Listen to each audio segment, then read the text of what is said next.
السلام علیکم۔ کہانی نمبر 8 میں خوش آمدید۔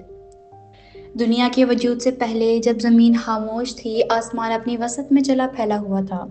نہ کوئی انسان تھا، نہ کوئی چرند پرند۔ اللہ تعالیٰ کی قدرت نے ایک ایسا فیصلہ فرمایا جو پوری کائنات کی تاریخ بدل دینے والا تھا۔ یہ فیصلہ تھا انسان کی تخلیق۔ اللہ تعالیٰ نے فرشتوں کو جمع کیا اور فرمایا، میں زندگی میں اپنا خلیفہ بنانے والا ہوں۔ فرشتے حیران ہوئے اور عرض کیا، پروردگار، کیا آپ ایسے کو بنائیں گے جو زمین تو نے فساد کرے گا اور خون بہائے گا، جبکہ ہم تو آپ کی تسبیح اور حمد بیان کرتے ہیں۔ اللہ تعالیٰ نے فرمایا، میں وہ جانتا ہوں جو تم نہیں جانتے۔ یہ وہ لمحہ تھا جب ایک نئے مخلوق کی بنیاد رکھی جانے والی تھی، اور وہ تھا انسان۔ اللہ تعالیٰ نے مختلف قسم کی مٹی، سفید، سرخ، سیاہ، نرم، سخت کو جمع کر کے اسے گوندا۔ یہ مٹی انسانی رنگوں اور طباع کا راز بھی اپنے اندر رکھتی تھی۔ پھر اللہ تعالیٰ نے اس سے حضرت آدم علیہ السلام کا خوبصورت پیکر بنایا۔ کئی سال تک وہ جسم میں ہے جان پڑا رہا۔ فرشتے حیرت سے اس مجسمے کو دیکھتے کہ یہ کیسا ہوگا۔ پھر ایک دن اللہ تعالیٰ نے اس میں روح پھونکی۔ جیسے ہی روح سر تک پہنچی، حضرت آدم علیہ السلام نے چھینک ماری اور کہا، الحمدللہ۔ اور جواب میں اللہ تعالیٰ نے فرمایا، یہ انسان اور اللہ کے درمیان پہلا مکالمہ تھا۔ حضرت آدم علیہ السلام کو اللہ تعالیٰ نے علم عطا فرمایا، 6 چیزوں کے نام، ان کی حقیقتیں اور ان کا استعمال۔ جب علم کی آزمائش ہوئی، فرشتے جواب نہ دے سکے، لیکن حضرت آدم علیہ السلام نے سب بیان کر دیا۔ اللہ تعالیٰ نے فرمایا، دیکھا، میں وہ جانتا ہوں جو تم نہیں جانتے۔ پھر اللہ تعالیٰ نے تمام فرشتوں کو حکم دیا کہ آدم کو سجدہ کرو۔ سب نے سجدہ کیا، لیکن ابلیس نے انکار کر دیا۔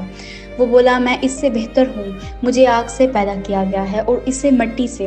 یہ تکبر اسے ہمیشہ کے لیے مردود کر گیا۔ اللہ تعالیٰ نے اسے جنت سے نکال دیا اور قیامت تک کے لیے لعنت کے مبر پر لگا دی۔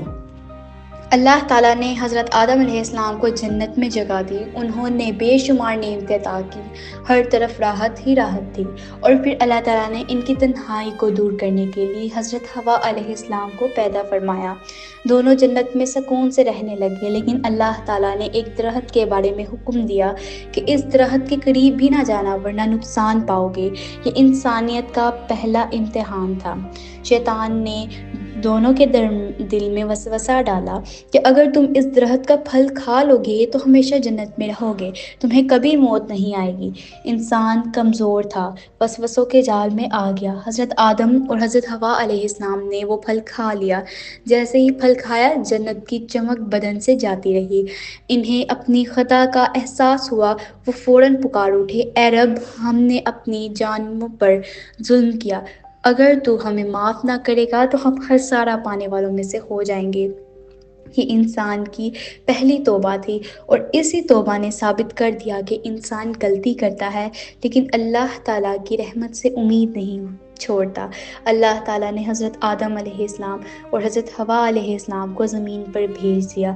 یہیں سے انسانی زندگی کی کہانی شروع ہوئی، محنت، آزمائش، عبادت، امید اور اللہ تعالیٰ کی طرف رجوع سے بھرپور زندگی۔ اللہ تعالیٰ نے وعدہ فرمایا، زمین پر میری ہدایت تمہارے پاس آئے گی، جو اس کی پیروی کرے گا اسے نہ تو خوف ہوگا نہ غم۔ حضرت آدم علیہ السلام پہلا انسان، پہلا نبی، پہلے معلم بن کر زمین پر اترے۔ انہوں نے اپنے بچوں کو اللہ تعالیٰ کی معرفت، عبادت، اخلاق اور عدل کا درس دیا۔ انسانیت کی پوری نسل انہی سے پھیلی۔ آج زمین پر ہر انسان حضرت آدم علیہ السلام کی اولاد ہے۔ یہاں سے ہمیں ایک پیغام ملتا ہے کہ حضرت آدم علیہ السلام کی کہانی ہمیں یہ سکھاتی ہے کہ انسان غلطی کرتا ہے، لیکن معافی کا دروازہ ہمیشہ کھلا ہے۔ تکبر شیطان کی صفت ہے اور علم انسان کی سب سے بڑی فضیلت۔ اللہ تعالیٰ کی ہدایت کے بغیر انسان بہک جاتا ہے۔ جو توبہ کرے، اللہ تعالیٰ اسے بلند کر دیتا ہے۔ یہ کہانی صرف